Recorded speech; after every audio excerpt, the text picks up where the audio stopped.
সংবাদ জনতার আজকের শীর্ষ সংবাদে রয়েছে দিল্লিতে মেয়ের সঙ্গে থাকছেন হাসিনা, ঘুরে বেড়াচ্ছেন দিল্লির পার্কে ঘুরে বেড়াচ্ছেন মেয়ের সাথে শেখ হাসিনা।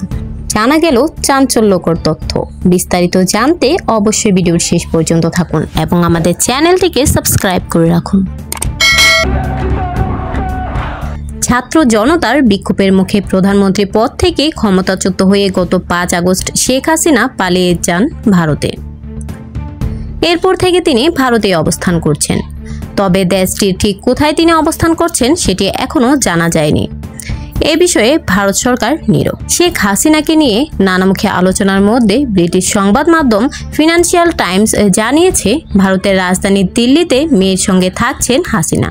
এমনকি তাকে তার দলবল সহ দিল্লির অন্যতম অভিজাত পার্কে লোদি গার্ডেনেও ঘুরতে দেখা গেছে।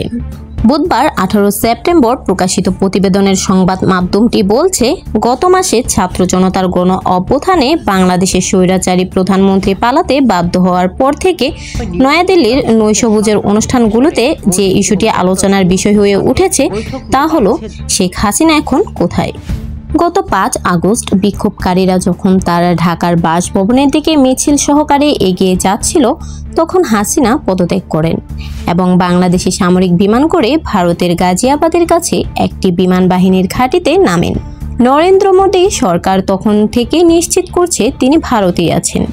তবে হাসিনার বিষয়ে আর কিছু বলতে বরাবরই অস্বীকার করছে ভারতীয় সরকার। তবে এটি হাসিনার অবস্থান নিয়ে জল্পনা কল্পনা বন্ধ করতে পারেনি। বিভিন্ন মাত্রার বিশ্বাসযোগ্যতার সঙ্গে ভারতের এই আড্ডাবাজ ক্লাবের সদস্যরা ব্যক্তিগতভাবে দাবি করছেন ক্ষমতাচ্যুত সাবেক এই প্রধানমন্ত্রী ভারতীয় সরকারের একটি সেফ হাউসে রয়েছেন। তিনি তার মেয়ের সাইমা ওয়াজেদের সঙ্গে থাকছেন, যিনি চলতি বছরের ফেব্রুয়ারিতে বিশ্ব স্বাস্থ্য সংস্থার দিল্লি ভিত্তিক পদে আঞ্চলিক চাকরি নিয়েছেন। এমনকি তাকে তার দলবলের সঙ্গে দিল্লির অন্যতম সেরা পার্ক লোদি গার্ডেনে ঘুরে বেড়াতেও দেখা গেছে। আওয়ামী লীগ যখন বাংলাদেশের শাসন ক্ষমতায় ছিল তখন হাসিনার শীর্ষ বিদেশি সমর্থক ছিল মোদী সরকার। হাসিনার পালিয়ে আসার কথা স্বীকার করলেও সাবেক এই প্রধানমন্ত্রী অবস্থান বা অন্যান্য বিষয়ে নীরবতা বজায় রেখেছে তারা।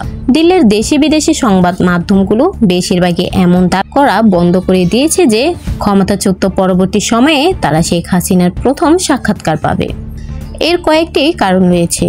হাসিনার পতনের পর ক্ষমতা গ্রহণ করা ডক্টর মোহাম্মদ ইউনূসের নেতৃত্বাধীন অন্তর্বর্তী সরকার গত জুলাই আগস্টে আন্দোলন বিক্ষোভের সময় শত শত মানুষের হত্যাকাণ্ডের জন্য তাকে দায়ী করেছেন।